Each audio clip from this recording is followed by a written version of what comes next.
Ce que l'on appelle la mer de Kiev est en réalité un lac artificiel de 110 km de long. Il s'étend des environs de Kiev à Pripyat, dans la zone d'exclusion de Tchernobyl.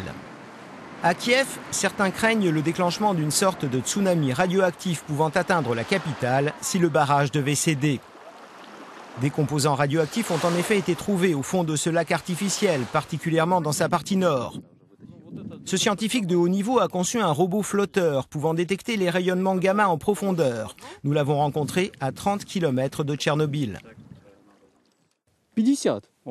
Ça fait 50. Regardez, même avec une exposition de 77 secondes, vous pouvez voir du césium.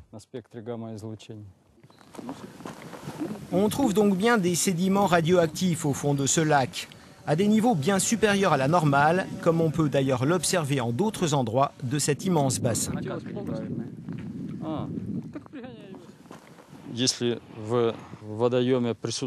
La présence de substances radioactives dans l'eau se retrouve inévitablement dans les poissons qui ingurgitent des plantes et d'autres nourritures encore.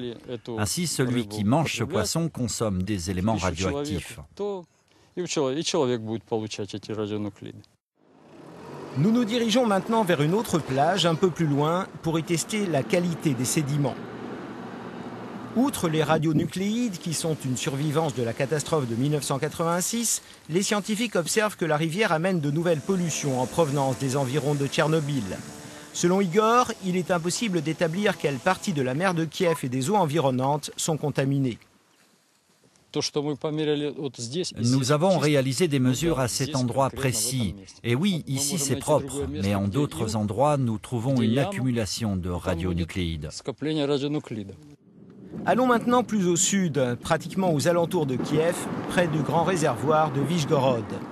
Ici, nombreux sont ceux qui organisent pendant l'été des pique-niques, qui viennent pêcher et nager.